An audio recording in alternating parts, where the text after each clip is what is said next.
You're now tuned in to the highly. You're now tuned into the highly. You are now tuned in. You are now tuned in.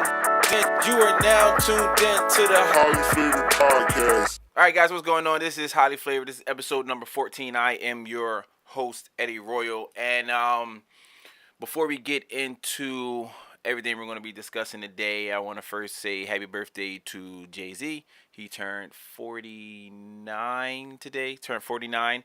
So happy birthday to the greatest rapper of, currently the greatest rapper of all time. I don't see that changing anytime soon. We all know how great Jay-Z is as an artist and as a businessman. So I'm not even going to deep dive into all of that. It's a kind of a pointless conversation to have on my own, so to speak. So let's move through the music. Meek Mill dropped his album. We've been waiting for it. He was incarcerated. He's let out. His case is still looming. He can still actually end up doing jail time. But I don't think that's going to happen, especially now since he's on his prison reform type time and prison reform tour, everything he's doing with that. But the album itself was great. I was able to listen more throughout the weekend. I'm going to take back one of my statements when I was saying he had too many features. It's about 50-50 on his album. So when I first listened, the only thing that really stood out to me initially was the features, and I felt like it was a lot. And then as I listened more, it's pretty much 50-50. It's about half of the project is him on his own. The other half is him with features. But I do still stand on my sentiments that the track with Future, Young Thug, and Roddy Ricch, I believe that's his name, I can do without that. Splash, whatever it's called, I can really do without that track. That could have been the one that just left off, or he could have just tossed out as a single some random time or something, but it's there. But everything else was solid. The talk of the town is what's free. Everyone's been talking about that, specifically Jay-Z's verse. And everyone's saying that's like the verse of the year, and and I can't really disagree once you break it down and actually dive into the things that he's discussing. We will see like the intricate parts of like how his verse is so relevant to the topic of the song, to the concept in itself. So that's why a lot of people who actually listen to lyrics are diving into the idea that this is the verse of the year. And we've had some some of the top tier artists drop this year, and they had some pretty solid verses or pretty solid messages, and Jay comes in fourth quarter at the buzzer and hits the game winner. So but solid project throughout, man. Meek Mill really showed out on this one. I do like the fact that his content is a little more mature now. I will say that this is his best project. I won't say that it's a classic. Even though people say like it's too early to say and things like that, but I don't think that this will be his classic album. If it does, it might be because of this Jay-Z's verse. Not to take anything away from what Meek Mill has done throughout the entire project, but I think that the talk of that and the impact that that verse might have for that song in this time, that might push it into the conversation. But I think that I'm looking forward to his next project and looking at that to see if that's a classic album or not. I look for his next project to be more of him. I look for his next project to still be on the same track mind of more mature content. I think he's moving into the realm of talking about a lot of things how Jay-Z started talking about. Well, he's always been talking about just better business and better mentalities and better in your lifestyle and things like that. So I think that if Meek stays on this path, his next project will be looked upon more to see if he can create that classic project. So that's what I'll be looking for that. What's going on, everybody? Tuning in on YouTube right now. I mean, Instagram right now and on Facebook. So that's it for the Meek album. Him and Meek and the Game squashes their beef.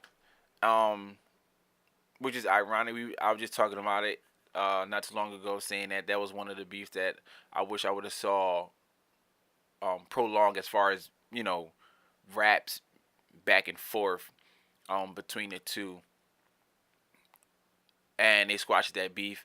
Oh, I mean that's cool too. I'm not saying like they have to be hating each other and be violent and things like that, but um, that's out the window. So cool. We move on. We look for new beefs. We can have more of these entertainment type beefs like Joyner and Tory Lanez just did, or we can have some real beef and people really hate each other.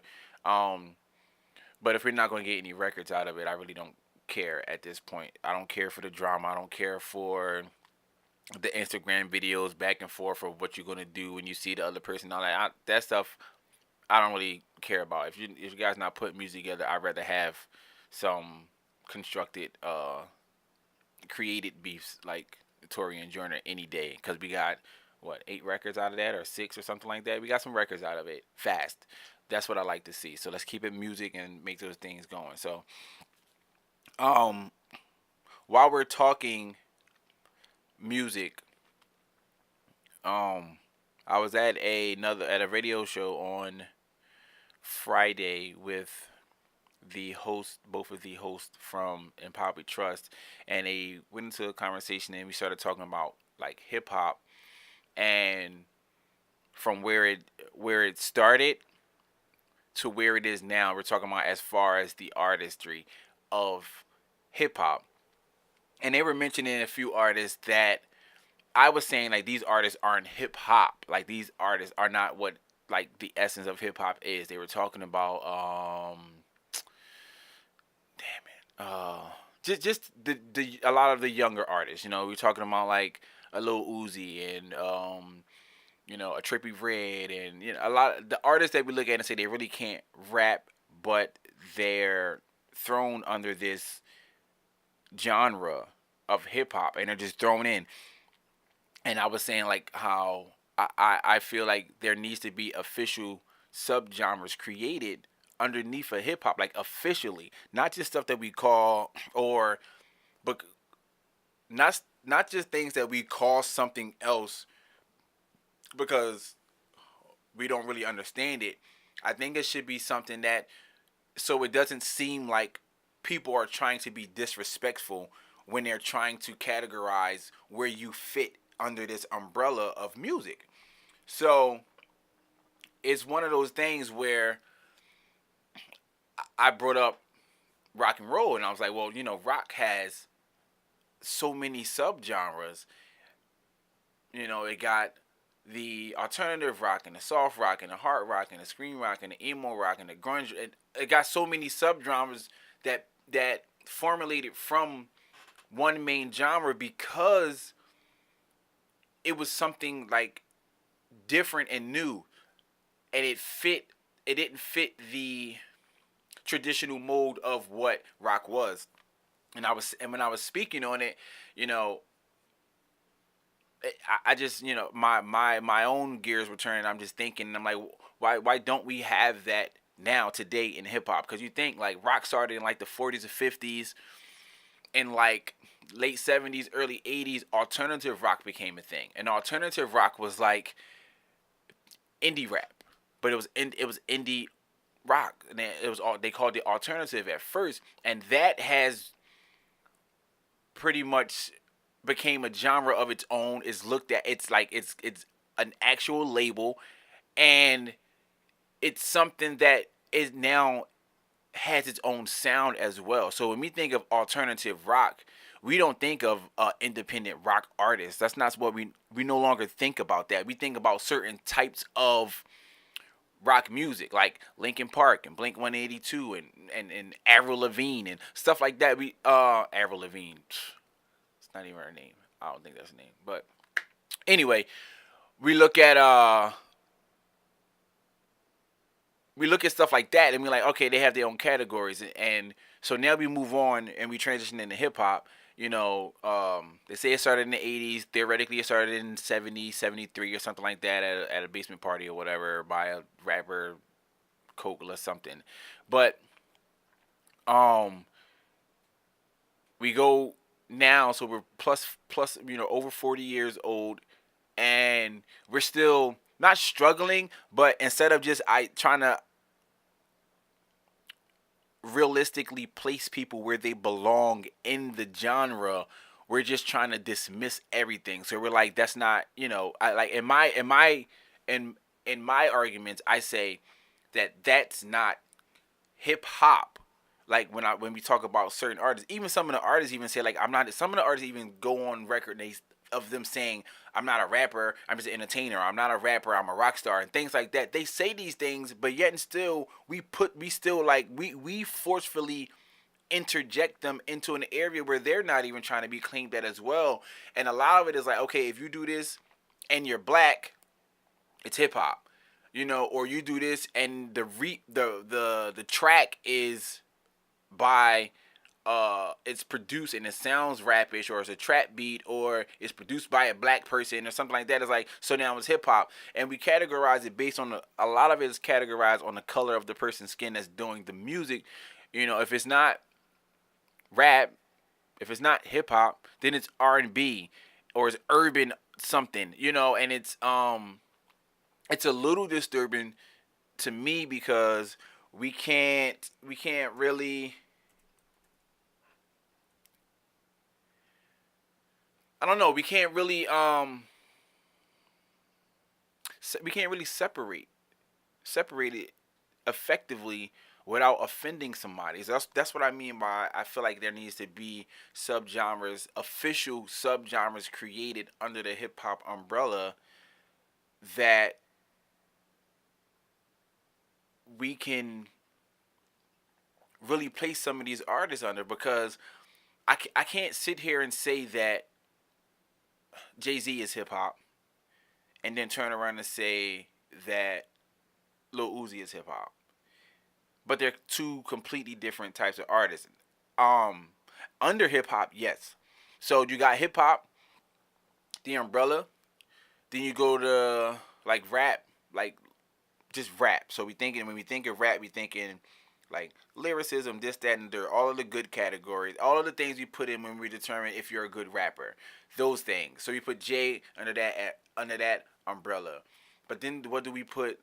What do we put a little Uzi under? What do we put a Trippy Red under? What do we put a Juice WRLD under when he's doing certain types of music? Because he can rap, but he does something different. What do we put?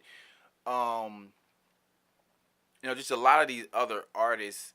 Where do we put them at, so they can, so they can get their accolades as well, so they can go and say like, okay, they got an award for being the best of whatever genre. Because if we're always gonna say, okay, this is hip hop, and we go rap, and if Jay drops one project every year, like solid all the time, like when he used to once a summer or whatever, and if he drops a project, if he drops his project, and then say Drake drops a project, and Kendrick drops a project, and Cole drops a project, and Royce drops a project, and M drops a project, and we have all of these top tier rappers that all drop a project in a year. Just take the top 10 best rappers you can think of, and they all drop a project in a year. Where will there be place where someone like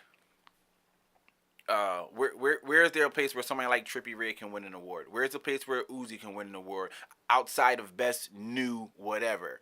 Like when are they gonna be able to be um, identified or praised or given accolades for what they're doing underneath this umbrella of music? That's where my argument, so to speak, comes from, in creating subgenres. We can have an alternative rap. Why not? It's different.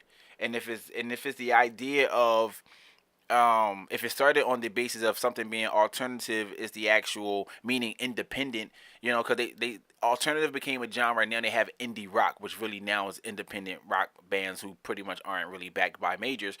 um Indie still doesn't really apply when we talk about rap. Like, you look up genres, it don't be like indie rap. Normally indie comes up, and then it's rock music, of all different types. And that's what separates the genres. Now, even though hip hop is the most sought after music on the planet, it's the most streamed and things like that. Yes, okay, cool, we get it. That's fine. I'm happy that this culture is number one. It's highly influential and things like that. But it's still not. We're still not all the way there. Like, we're still not all the way there with identifying who belongs where under this umbrella. It's a little disturbing only because you have like the OGs in rap who want a lot of this stuff to not even exist. They don't really want uh they don't really care for all the Uzis. They don't really care for all the Trippy Reds. They don't really care for all the Ski Masters, and they don't really care for all the ugly guys. They don't really care for all of this. Like, they like it. They say like these niggas is whack. They can't rap. They can't do this. They can't do that. Like, how do you guys call this hip hop? Like, they're the upper echelon of what they consider to be hip hop, and it's upsetting to them.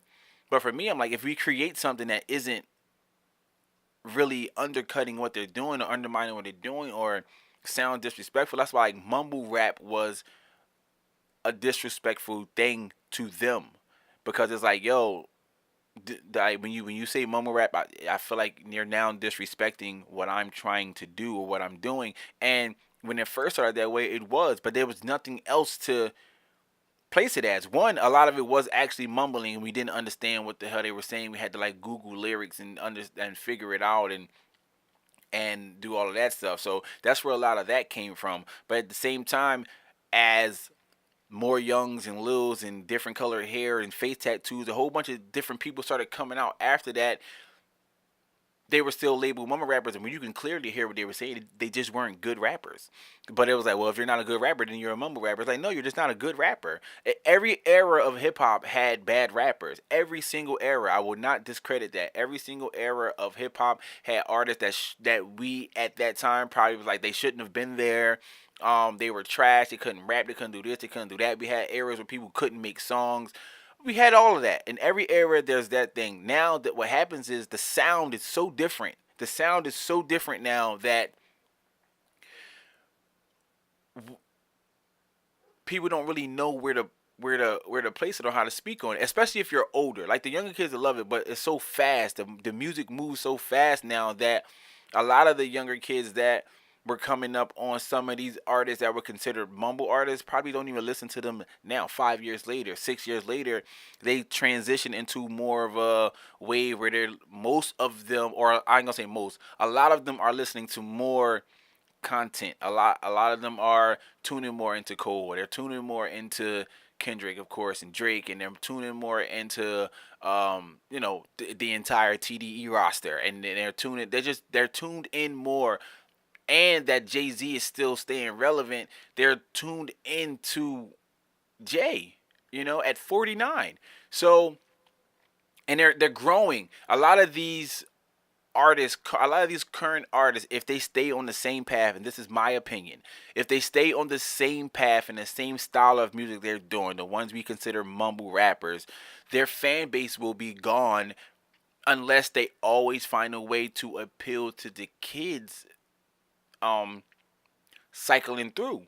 But if I'm bringing if I'm a kid now and I'm growing up and I grew out of a musical phase with a certain artist, and then I have my own children, that artist that I used to like when I was 12, I'm not really pushing that too much in my household or around my kids. I'm pushing whatever I currently like. I'm not going back. I would never go back and argue and tell my kids like, oh my God, this is music. Listen to this Trippy Red. Listen to this Lil Uzi. This is hip hop. I don't see those arguments happening. I don't. I don't see those. I don't see people 15 years from now arguing that Ugly God is this was pure rap. This was hip hop. I don't see them going back and arguing points like that. I don't see them going back and arguing for probably 60% of the popular artists out right now. I don't really see them. Uh, I don't see them being able to fit in that category to be argued like people still argue for Biggie and Pac. Like people will continue to argue for Jada. People are gonna always argue for Jada and Styles, and you know people still arguing for KRS-One and Kumo D and all that stuff. I don't see this pocket of artists, the mumble rappers or the people we deem not good at rapping. I don't see us arguing that. I don't see me arguing that. I don't see. I don't see where it's gonna fit in the future. It might pioneer some new sounds in, but in the essence of it all, when you look at longevity, the artists still who still stand the test of time in this pocket, this last decade, are the ones who can rap. Are the ones who make good songs, not just ones you can bop to in the club on Friday and Saturday, but that's it. Stuff with some content, little. Those are the people that are lasting. Kendrick, Cole, Drake, Meek is still around and his content is evolving. I'm happy. I'm so happy for that. I think artists maybe like Nipsey will be around for a while. Maybe JID is gonna be around for a while. Up and coming young. He's good. I think he can really rap. Reason I think is gonna be here for a while. Like we're trying to look every decade. We're trying to look to see who's gonna pioneer music into the next decade, being the face of what we're doing. Not saying that the other guys from the previous 10 years would be irrelevant like Jay-Z, but Jay-Z isn't the face of hip hop right now. But he's still at the top of the mountain. So we look at things like that. And since every every they say every 5 years, every 3 to 5 years, the landscape of music changes, especially in hip hop. So we're 10 years through this run, and we still have some of the same artists who came out 10 years ago that are just like sitting on top of the game still. But the only ones that are sitting there are the ones who really got the talent. They can rap, they have content, the lyricism is there, the song making is there, the hit making ability is there. All of those things are there. And then we look at the other ones who have been cycled through that fall off in 2 years, 3 years, they're gone. And they go and you only time you really care about when you hear a song is when you're like in a party mood or in a club mood, and you be like, oh, I remember this from 2012, and you'd be like, that was 6 years ago. But you don't. It's not on your. Something that's not on your playlist. It's something that's not. You don't commonly hear it on the radio. The artist probably isn't even talked about anymore. They're thrown into the old school category now, and they're like they only had 2 albums in 2012 and 2013 or something, and then they're gone, and they're trying to find their wave. And we got a whole bunch of Lil, we got the Zans and we had the like Lil Peep, and we just had a lot of influx of bullshit. But we consider to be bullshit. The ones who look at the top of the game, looking down at the bottom of the game and saying, man, if these kids have if they have the same hit making ability, because they do make hits, they make radio friendly hits, and they're catchy, which is what makes them good. If they add that to rapping ability, like how can you lose? How can you lose in that situation if you have all of those things together? That's longevity. Like a lot of these younger artists, they're even saying like, I don't like in 2 to 3 years, I don't even see me being like, I don't see me rapping, I don't see me doing this, I don't know where I'm going to be. Like, how do you get into a career like this, as flourishing as music, that can open the door to so many other things, and you're like, I don't know if I'm going to be around in 2 to 3 years. That's scary. You're 19. Like, what do you mean? You're 17, you're 18, you're 22. you can't last till 25. You can't figure it out in 3 years to say that, like, how you going to stay in this industry longer. I see they're like, nah, I'm in it. I'm trying to transition into acting, or I'm trying to transition into something else in the entertainment field or whatever, just transitioning into something else. But the fear of them not knowing where they're going to be is because they see, like, oh, I just replaced a guy that's been here for a year. Like, I replaced him. Like, no one's talking about that guy no more because my singles hitting, or nobody talking about those guys anymore because 2 years down the line my singles are hitting. So we look at stuff like that and we saying, like, do we want, like, how much longer will we constantly support the masses of people constantly support what we know is microwave music, here today, gone tomorrow? Like, how, before we start breaking these things into subgenres so the public can understand more, where some people feel these other artists should be placed in the eyes of the public, because you want to make sure everything has its own place. Like, you don't just kind of like, you don't want the legacy of Little Pump putting a blemish on the legacy of a Jay-Z, putting a blemish on the legacy of a Cole or a Kendrick or a Drake or anybody else. You see what I'm saying? Like, the two obviously do not belong in the same category. That's the issue that a lot of people are having. We can't have these conversations and say, who's the best rapper out right now. And none of the new guys, none of the younger guys, and none of the people who do what we consider mumble rap are mentioned, because they shouldn't be. But in the same light, I do think that they should get their credit for being good at what they do. I hear them more than I hear anybody else. That's the thing. Like, we go into a situation, or we're in a situation now where when we ask somebody who's the best, we immediately go to numbers. We go to how many streams they had, how much they sell, what they doing on their tour, how much they cost to book them, blah blah blah. We go into those things. Being the most popular doesn't make you the best, which is the conversation, um which is a conversation piece in itself. Like, that's one of the things that we constantly get wrong, because we go straight to numbers. We go straight to numbers. Who's the best? Oh, this person also this person. You're like, okay, that doesn't make them better. It just means they're more popular at the moment, you know? And it happens often. It happens so much often that the the youth coming up is how they equate everything. They equate the visible success to the talent. And by visible success, I mean just the numbers. Now, obviously, we see the music and things like that. We see and hear the music. If that's not better, what are we saying? What are we saying for the long term? We go and we have, let's say, I don't know, if you put on a concert and you're in your 30s. I'm in my 30s. So we put on a concert, we're in our 30s.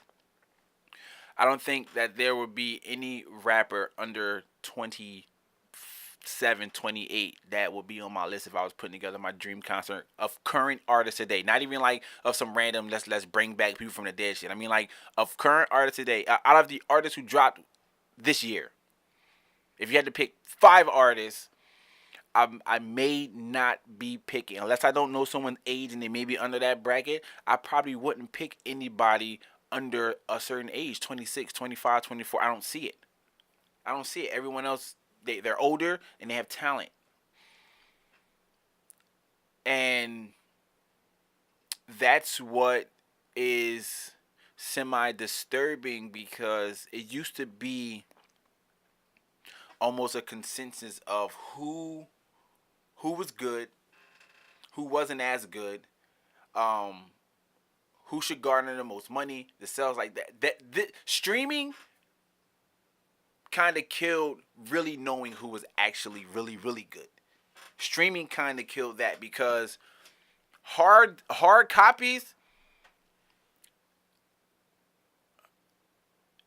hard copies let you know how talented a person normally was before the record label started really really going in and messing with the numbers and buying up albums and stuff like that.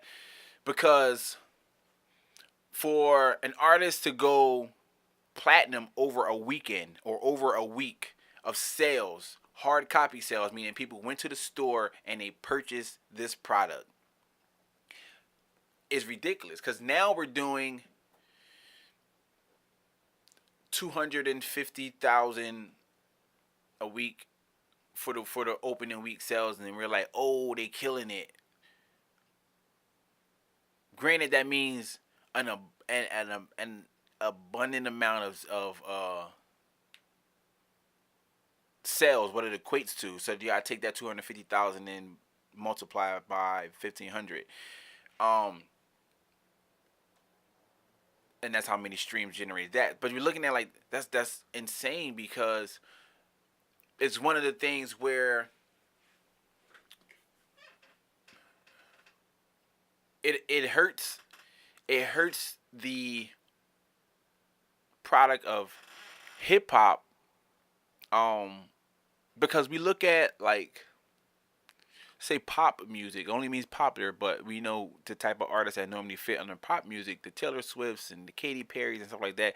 Their hard copy sales are still kind of high. Like their hard copy sales are pretty legit, or the actual download of the album, not just 1,500 streams equals one.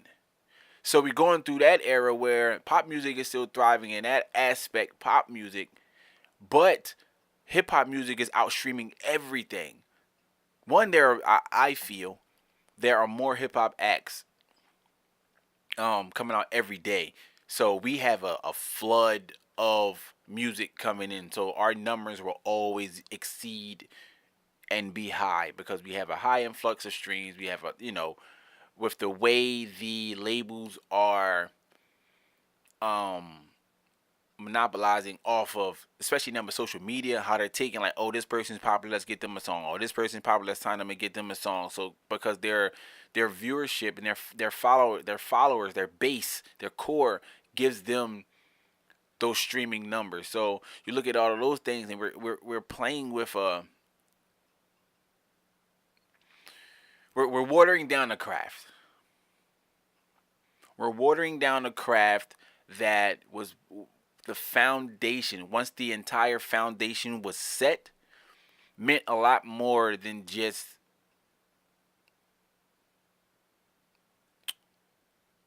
it just meant so much more than what it is right now. It meant, it was a way out, it was an escape, it was a way of telling your story, it was a way of delivering a message to people for better understanding, things like that. It was just so much more involved. And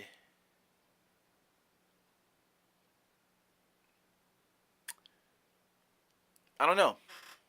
I don't know. We've branched off so far from the foundation of hip hop, yet and still we don't have recognizing subgenres in order for us to be able to identify where artists fit. I guess that was uh, the whole basis of my rant. There are if we had those subgenres, for one, it'll help a lot of people search as well for what they're into and what they're looking for.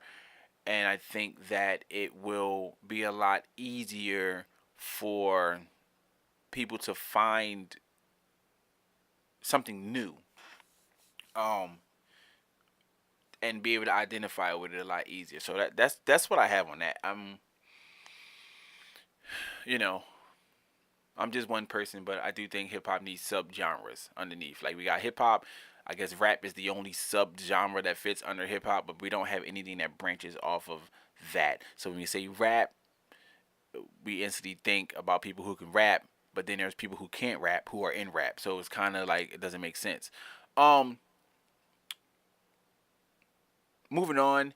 Bad Baby, i.e. Danielle Bergoli, was talking about she was filming not too long ago her reality TV show or reality Snapchat show. I don't know how you're gonna call it. It's reality TV, but it's on Snapchat. She was just talking about how like social media, some is dying out. She just was talking about Facebook, how Facebook's dying out, and it was her like that was her wave, her era. She could remember like making a fake birthday so she could get her login and things like that. And now she was saying like she thinks like Instagram and Snapchat are on an even playing field. Even though I think she was lying, she just was saying that to save face because she has to deal with Snapchat. Um, but I, I'll take it a further step in saying that a lot of these other platforms are replacing. They are replacing TV because she was saying that Snapchat's going to replace TV. I don't think Snapchat will, but there are other platforms that are really replacing TV. You got everybody out here getting Amazon Fire Sticks and um, Roku boxes and all types of other things that are you're cutting out the cost of cable and all that stuff like that, and they're replacing TV. And I think social platforms will at some point replace TV. A lot of the content is going to be right in the palm of your hands or on your phones, on your tablets, or even just being able to stream your social media straight to your TV. Those are all things now, and I think that it will be something moving forward in the future that's going to be very, very, very key to pay attention to because that's where all the ad dollars are going to be. Like even now on Facebook, it's not like YouTube where if you're watching something and there's an ad that pop up and most of the time it's a skippable ad. Facebook doesn't play that. You're going to watch this ad. So if it's 14 seconds or 30 seconds, the ad's there and you can't skip it. It's very very annoying, but that's where we're headed. That's where we're headed. It's the same thing. You're watching TV, something come on, your only option is to change the channel because you don't want to see the commercials. But in your mind, it's like it's not that deep. But we're just looking at how many people look at it as advertisers are looking at how many people watch these videos. Okay, X amount of people. How much can I now pay to interject my advertising into these videos that millions of people are watching? That's it. So I do think that social media is going to overtake TV at some point. I don't see it happening like very very soon, with maybe 10 years, 20 years from now. Whatever the biggest social media platform is probably going to be, you know very very in tune with TV, just putting out different media content and things of that nature. I think that is important. I saw, and this is a completely off left field, but I saw a some photos of like Holly Berry training in a UFC gym with Cyborg, and they say that it started around the same time because she's in John Wick 3, which I'm pretty sure is going to be like an amazing movie. The John Wick series is great so far. Um, she started training then for that movie, and now she's going to be in another movie. And it's supposed to be something with like mixed martial arts, a mixed martial art type drama, or whatever. And I'm assuming she will be a fighter in it. I think that's dope. For someone one with her longevity in the acting business to be getting into something like this now at her age. She's over 40, and and she looks great. Like she looked great. And I'm speaking on how she looked like with the doing the MMA stuff. She looked really really good. I mean she looked good physically too, but she looked really really good. You know, the aesthetic of her trainings looked really really good. So I was a little shocked. I was like, I didn't even peep that, and I forgot that she was actually in John Wick 3 until I saw a couple of the clips, and I was like, oh man, I forgot she was even being like a part of this movie. So that's great. That's dope.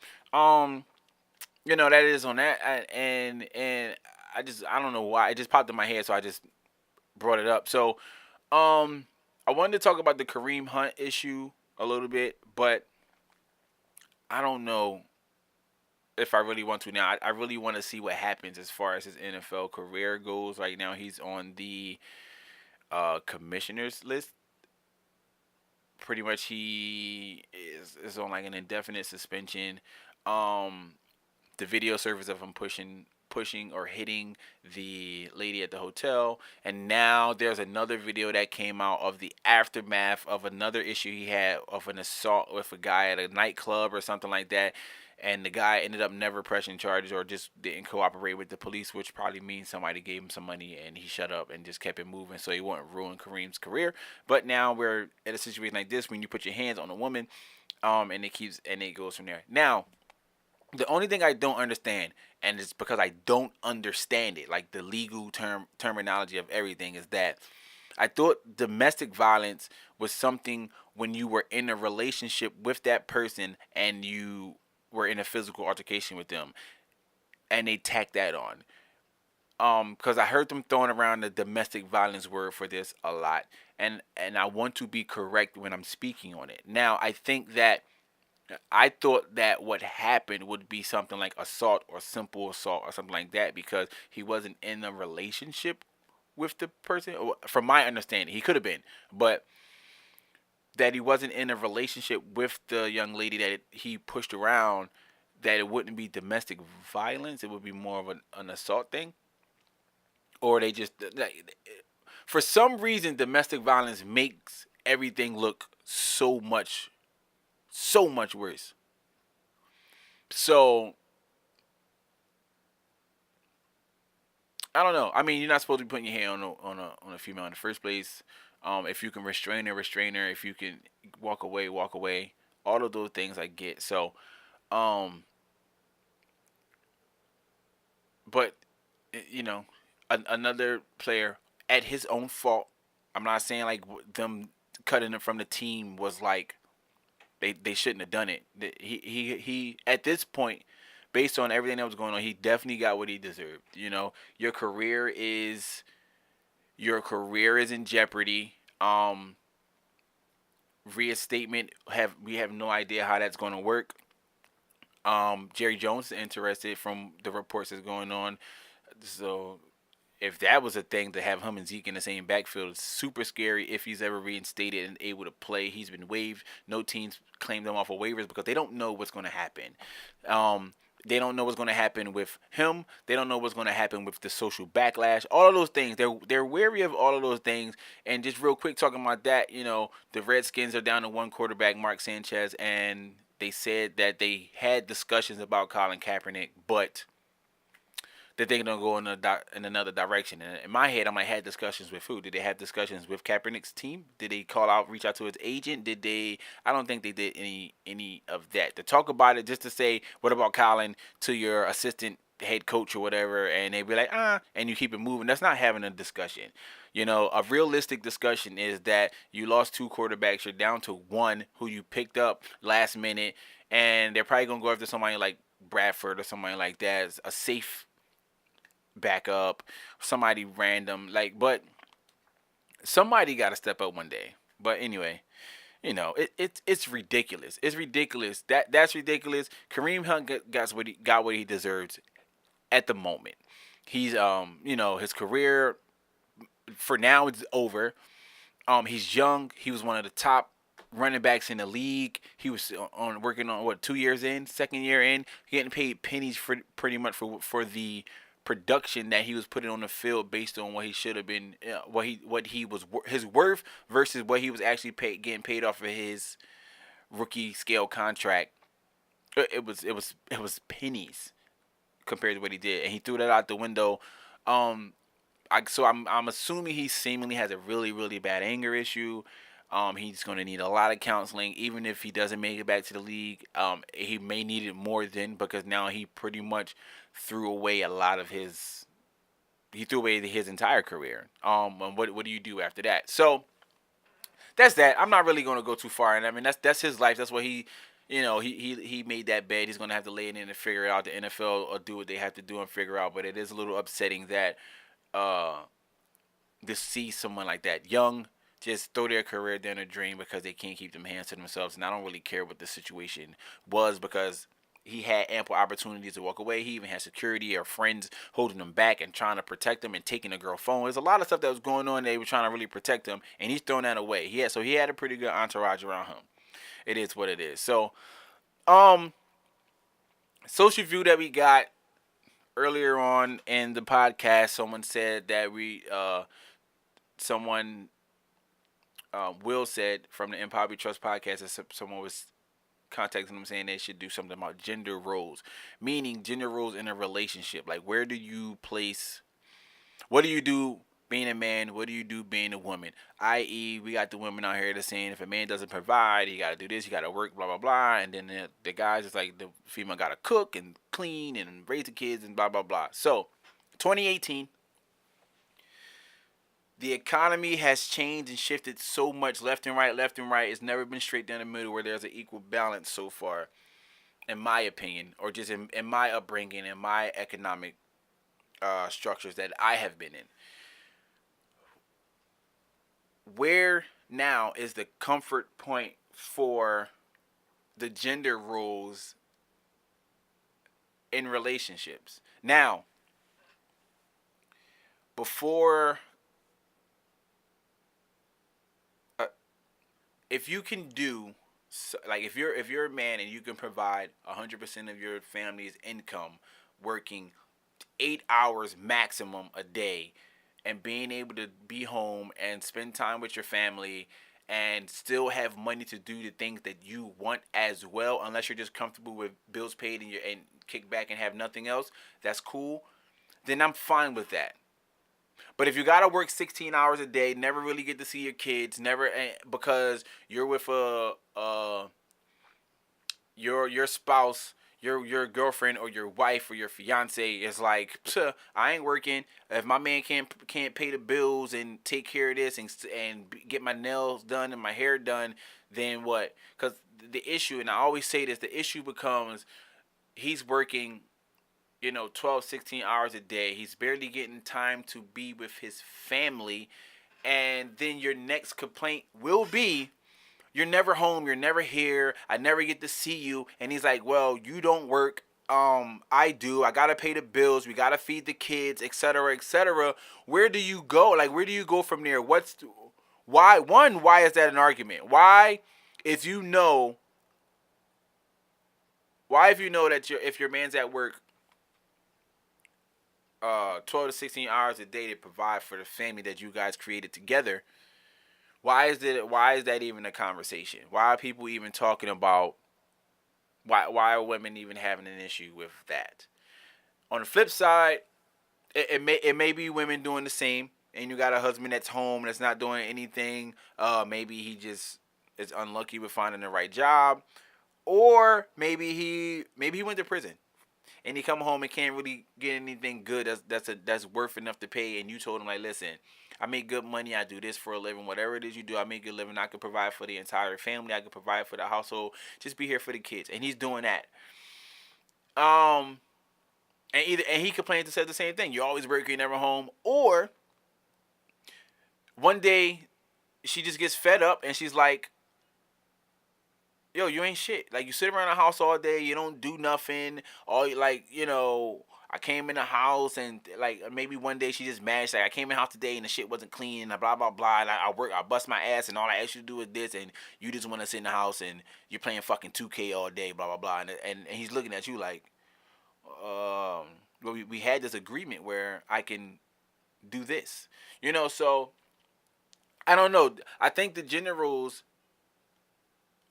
it constantly shifted with, one, the economy change, so that determines a lot of how the household should function in order for everything to be uh just running smoothly throughout your household. And then outside of that is, um women have fought more and more for equality, and I don't see anything wrong. It's great. Women have fought more and more for equality across the board, that now a lot of them want to work.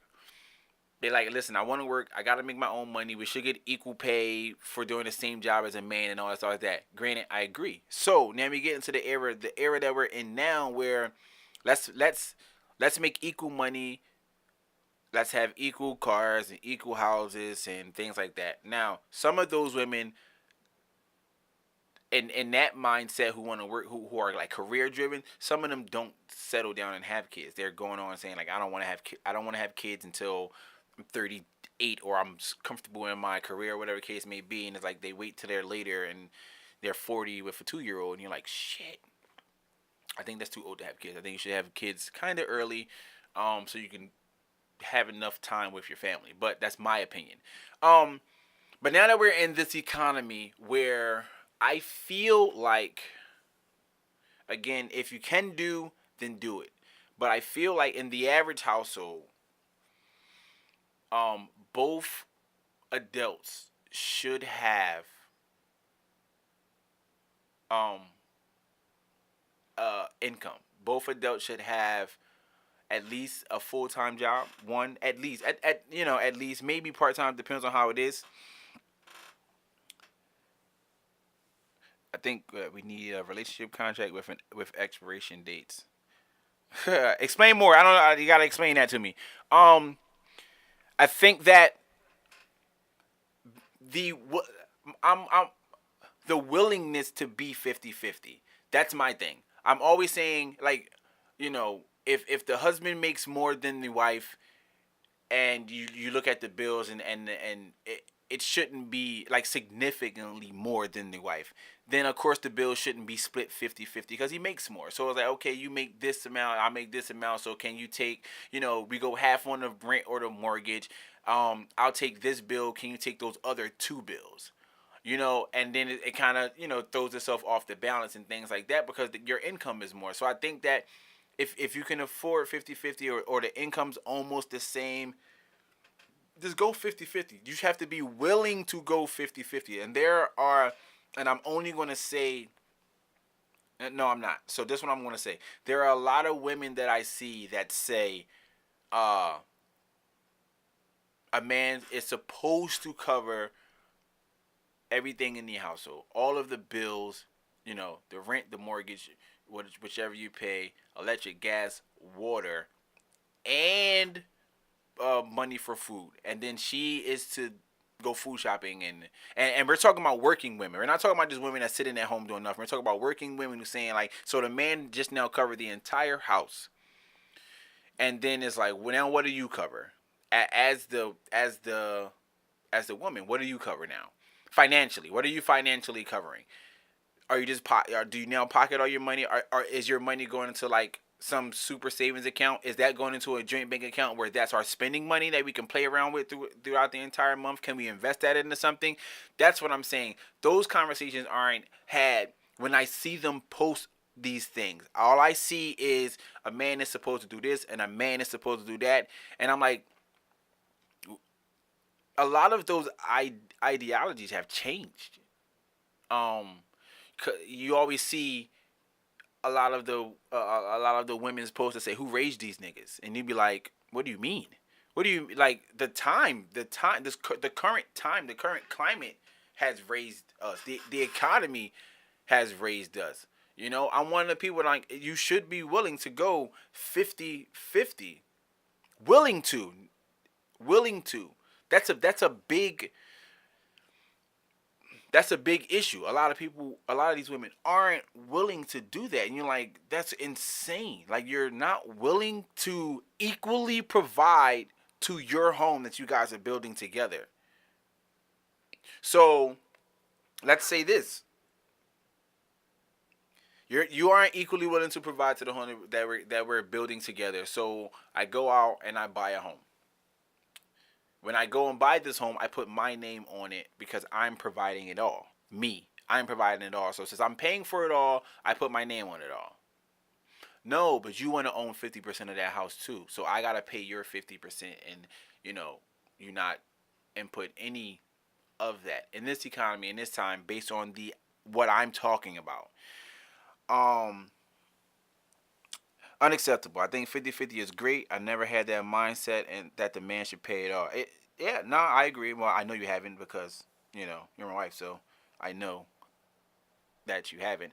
Um, you and your partner have to sit down and agree on who should do what, and then do it over every 6 months or 1 year, every month. I think that sounds good in theory, but I think that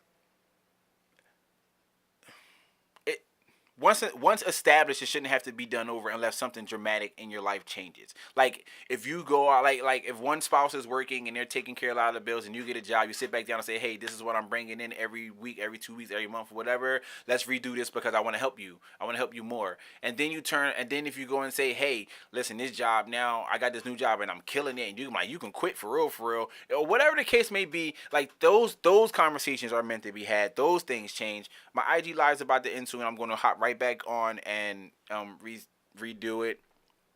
Um, so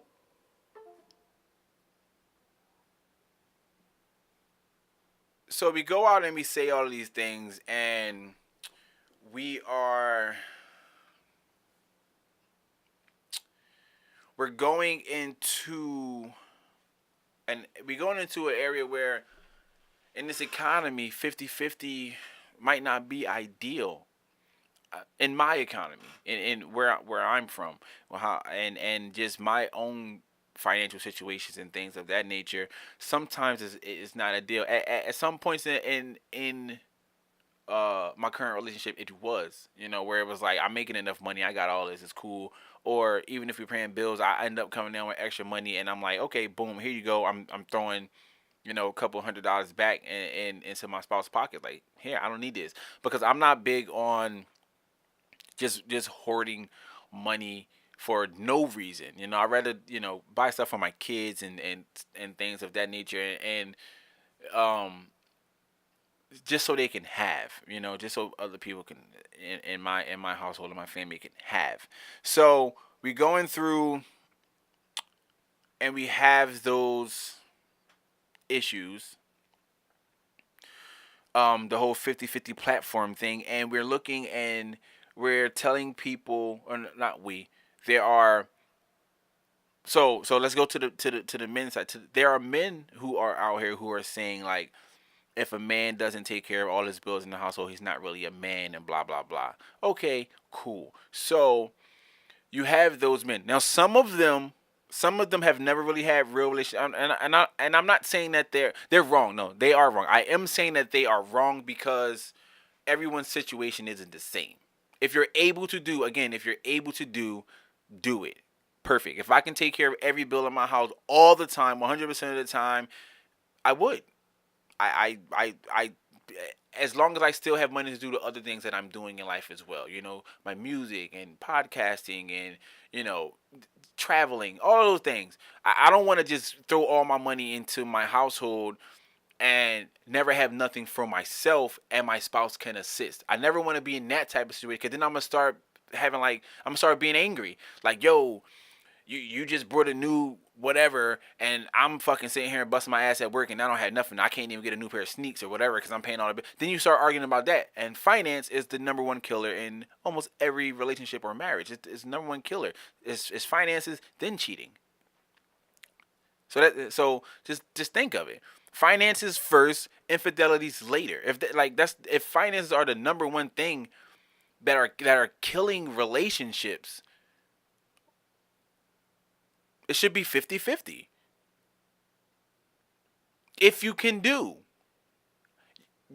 your willingness, your mindset should be 50-50. Not saying that you have to pay 50-50 because you agree. If you can't afford 50-50, you can't afford 50-50. But another thing is that you shouldn't be, if you can't afford 50-50, meaning you don't have anything else left for yourself at the end of the day, or at the end of after all the building stuff is paid, you should be happy with that until you are able to increase your own personal wages. That's what I'm saying. So if you're not willing to put your half in and be broke because your household is taken care of, you're in the wrong mentality. You probably shouldn't be in a relationship. Um,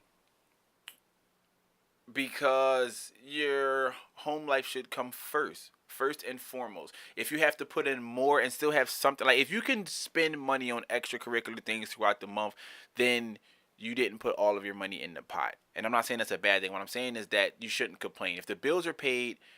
um if the bills are paid and you don't need anything in your household, and you're going out and you're doing what you want to do. If you get to go out to eat once or twice a month, or go out to drink, or hang out with your friends and stuff like that, then you're okay. It shouldn't be too many complaints about, oh, I don't got no money.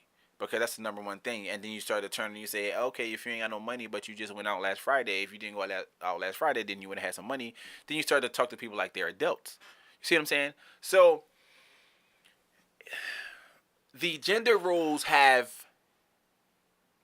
the scale is starting to be a little more even, or in my opinion, it should be a little more even. You know, the balance. It should be a balance now. People should really think about who they're in a relationship with. These are early conversations. You can figure out a person early on if they're willing to be there, if they're willing to just be there, if they're willing to be there for you, or if they're willing to be there with you. You want someone who's going to be willing to be there with you first, meaning we can do this together, and I'll be here for you if things go bad until we get back together and get back on track, so we can be here together and I'll be here with you.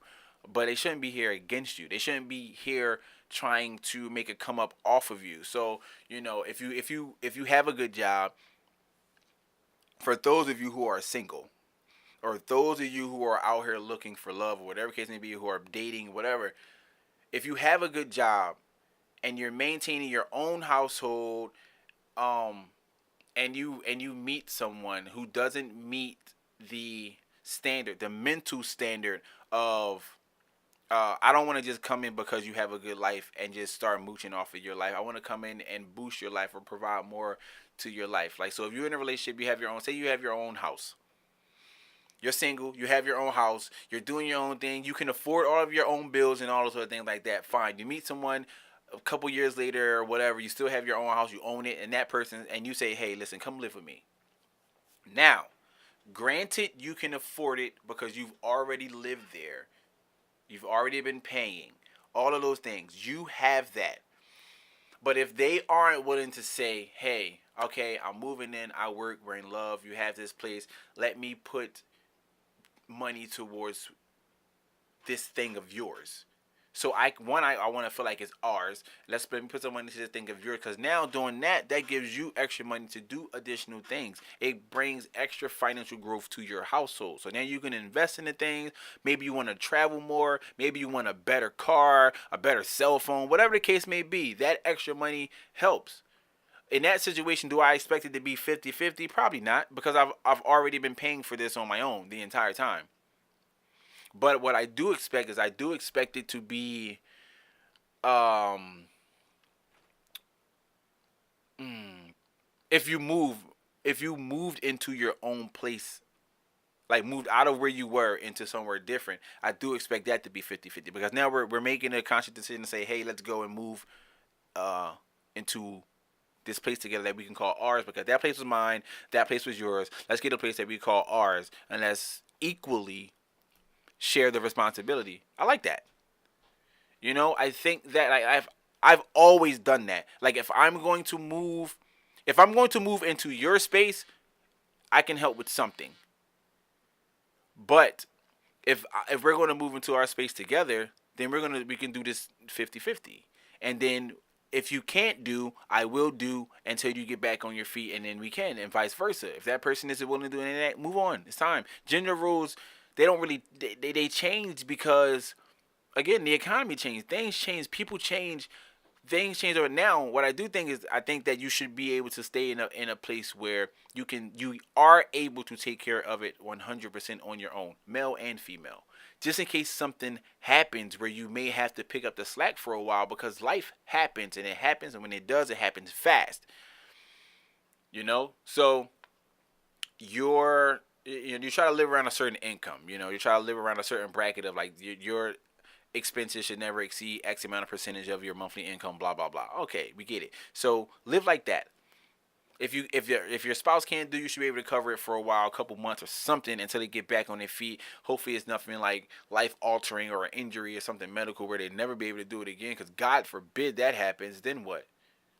That 50-50 goes out the window, and now the person, and you get bitter and you get mad and you can't do it no more, and you start stressing, and then y'all lose everything, y'all break up, date the other person's handicap, and you're just like, moved on with your life because you couldn't take care of someone who you were once in love with because financially you couldn't do it.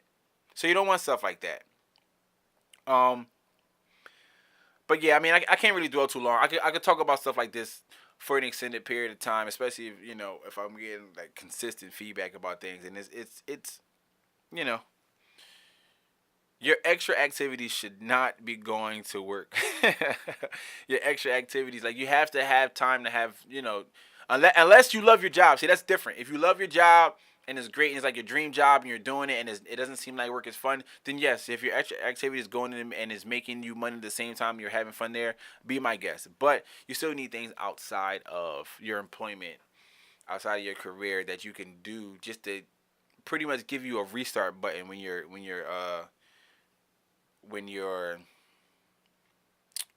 let's see, you just need a restart button every day, even if you love it.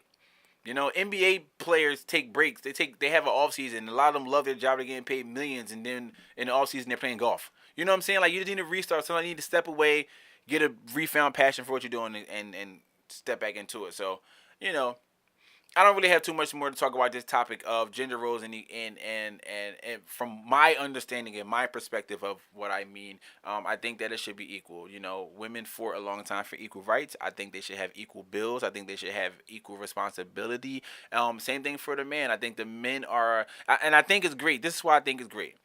I think it's great because if women would start they fought for these equal rights, it should mean that the man no longer has to work so hard to provide for his family, which also means the man should have more time to be home to spend time with his family.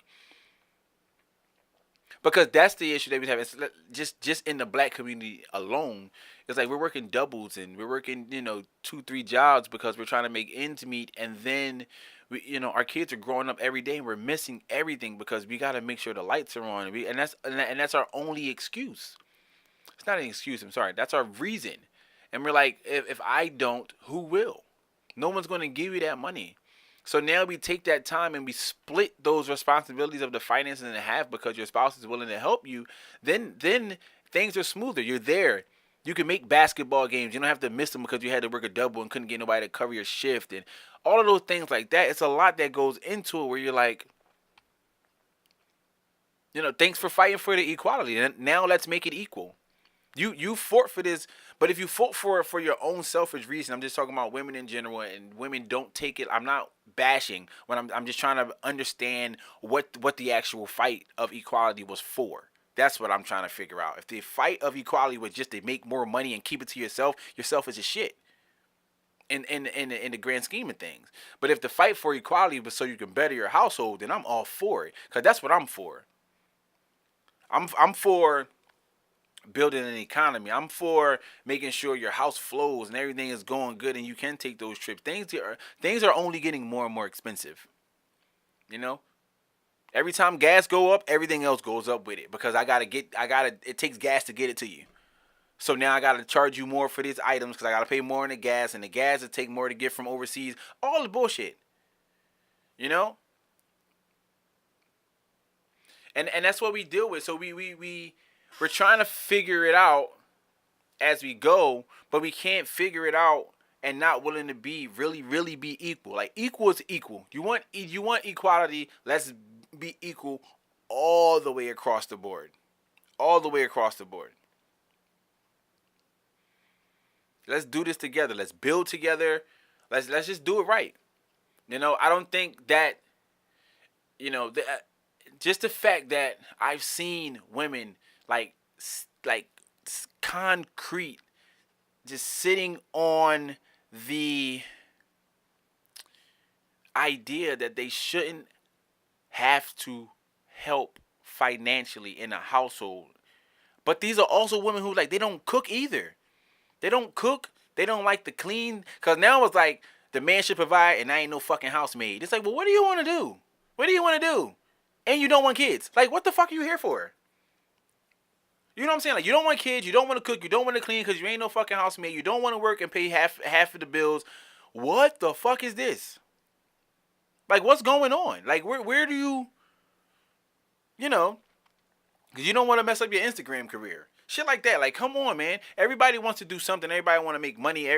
But What is it for? What are you doing it for? I am a person that think that like I I am a person who think that your sole purpose of being here is to reproduce, to keep your species moving further into the future. For those who can't reproduce, I can't. I mean, I apologize. I feel really, really bad for those who can't have children, male and female, but they can still help raise children. They can adopt and things like that. They can still be a productive member of society. But I think if you're a able body to reproduce, that should be a goal. Even if you have one kid, whatever the case may be, you want to keep your species alive, moving into the future. That is the ultimate purpose to me of being a human being. We just have all these other things in between, like making money and all these other things. That's entertain, and all of those things are just the fun things in life. But the end goal is one thing. We're put on this planet for a reason. Um, that to me. So as we move forward through time, these all the economic changes are going to affect how households are ran. They are going to affect how much the male is home versus how much the female is home versus how much the children are home versus how much you get to spend time with your family. I would love for it to get to a time when you work less hours, less days for great pay, and you get to spend a lot of time with your family. I would love the day where 8 hour day becomes a 5 hour day or whatever the case may be. Because I understand like things don't move unless someone works it. So we have to work. We have to do something. Like we have to go out here and be productive members of society. Yes, I get it. Would it be great if everyone could sit on the couch and make money just doing nothing? Of course, but then something still has to be done. Who are going to make the cars, and who are going to build the houses, or who are going to fix the roads, and who like all of these things? Like who's going to have the farms that create the food that we eat? All those things. So there, like people do need to work. I just don't. I just wanted to be more efficient and less and as equally productive as we could possibly get it. That's important. And I think the only way to get there, at least for now, is to cut down the slack on the other person that's working. So if one person is actually working 16 hours a day, like, do you not turn to look at your spouse and be like, damn, you working hard, man. Let me figure out a way to help you. Or you'd be like, my boo work crazy hours, and then, I got a nice car, and he just brought me a bag, and blah, blah, blah, but I don't never get to see him, though. Like, those are the arguments you have. Like, there are people really out here arguing because one of the people work too much, but they don't have a choice.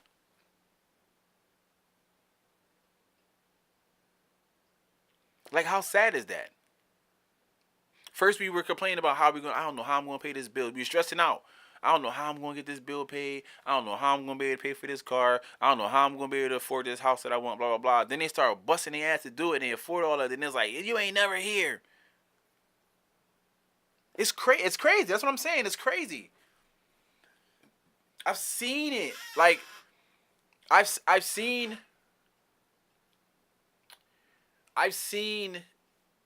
women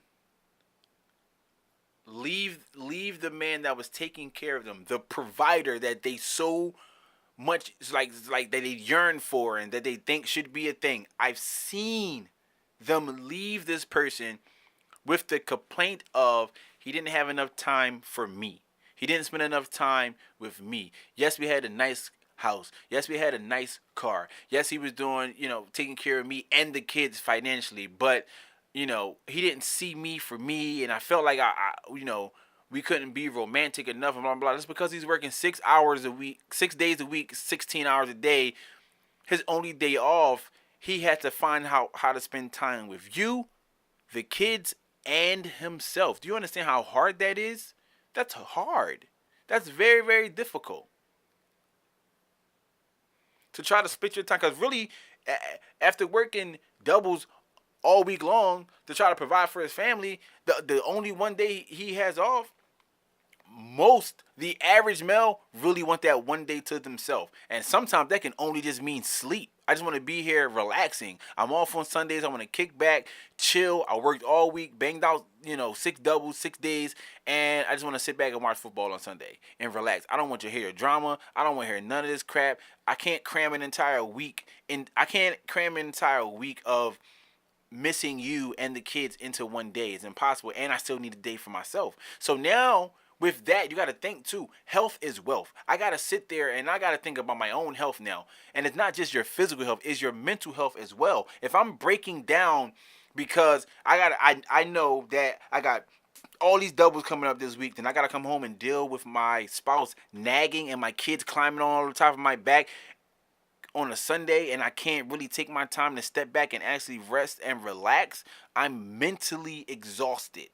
My mental health is now being affected too.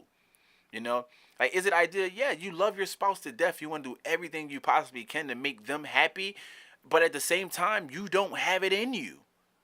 At some point, you're just too tired. So those are the realities of the things that we face as men. I'm only speaking from my end because I'm a man and I've seen it, and I have never, like, fortunately, I have never been in a situation where anyone I was ever with thought that I had to be like the number one provider doing everything and stuff like that. I've always had the mentality of 50-50, so I've been great, which is another reason why when I see any women say no, 50-50 is bullshit, who raised you niggas and all that, I'm looking like, who the fuck raised you? Who raised you? In this, like, me and you are the same age, so I feel like a lot of our mentalities should be almost equal as far as how a household financially should be ran. Again, if you can do. If a man can work 8 hours a day, 5 days a week, 40 hours average, make enough money to provide 100% of his household and have money left over for himself, and like have them 2 days and or the evenings or whatever, the evenings and the weekends to spend time with his family, great. Do it. Tell your wife to stay home, whatever. I'm cool with that. I'm not saying I'm against that. What I'm saying is, if it goes beyond that, someone has to pick up the slack. So if I'm working 8 hours, if I'm working 40 hours a week, and I'll take care of all the bills and something changed, I don't think that the man should go, all right, let me go find another job because now I got to if the woman's not working. I think the woman should be like, babe, I got this. So I'll try to find something based around the same time that you're at work, so that way we're not passing each other by on the way out the door and we never get to spend time with each other. I'll try to find something around the same time. We're going to bang this out. We're going to 50-50 this thing. We're going to make it work. Or I'll pick up the extra slack, but then we just got extra money to spend. We're going to make this work. That's what I'm saying. So it's, and I said I wasn't gonna talk no more about this, and I kept on going, but still, I don't know. It's only disturbing when you see a person whose mentality isn't dead set on making it happen in the most positive manner for the family, just to make things run smoother. No one wants to work 16-hour shifts, 12-hour shifts, unless you're a nurse and you're doing 12-hour shifts for 4 days a week and you get 3 days off. Unless you decide to pick up shifts somewhere else, then that's on you, fine. But it's just a lot. It's just a lot. You want to make sure that you do have time for your spouse, that you do have time for your kids if you have them, that you do have time for your friends, that you do have time for your family outside of your household. All of those things are important. And if you don't make the time to do that, then what? You don't make the time to be a better person, not just financially stable. There are rich people out here who are dickheads. There are rich people out here with no kids because they don't want to leave any money for their kids or take care of their family. Like, they know where their mind at. But there are men and women out here who are so into their career because the money started getting so good and they're doing everything for themselves, they turn around and say, I don't want any kids. Because they feel like the life they're living is so great, a kid will come and throw that off track. Cause a kid comes with cost. A kid comes with my social time. You know, a kid comes with my travels and vacations. A kid comes with another person. If I'm not in a relationship, it comes with another adult who I don't know if we're still going to be together through our entire lives if we have this kid. So it comes with fears and stuff like that. So I get it. But if your mentality is I would love to have kids someday and I would love to be married or whatever the case may be, then 50-50 your mindset. 50-50 your mindset and then let it happen from there. Let life happen from there because it's not going to if you don't have to pay 50-50, if you don't have to do 50-50, great. If that works for your household again. But just you having that mindset of I'm willing to do this if need be is probably the most important thing. You know. So I'm gonna get up out of here. This was the Highly Favorite Podcast. This is episode number 14. Episode number 14, guys. Thank you guys for tuning in on Facebook Live and the guys that were tuning in and giving me feedback on the Instagram Live. Um, Almost the end of the year, so I'll probably be doing the end of the year type of wrap up. The last podcast of December, that Christmas week or whatever. I have no idea what date that would be. Let me see. It's the 4th, 5th. Oh, the actual podcast is on Christmas Day. I don't know. So I'll figure that one out. I don't know if I'm going to actually do a podcast on Christmas.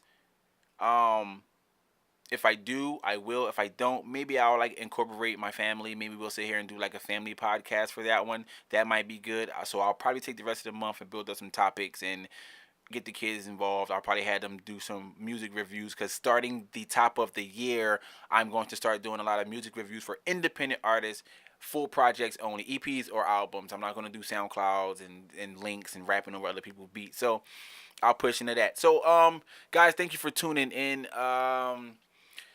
I'll just try to gather some more social views for the next episode next week on the 11th. So we got the 11th, the 18th, and the 25th. I'll try to see if I'm doing something for the Christmas Day. If our podcast is not, I will let you know. You guys will know on the 18th, which is the podcast before. All right, guys. Highly favorite episode 14. I am your host, Eddie Royer, and I am gone. See ya.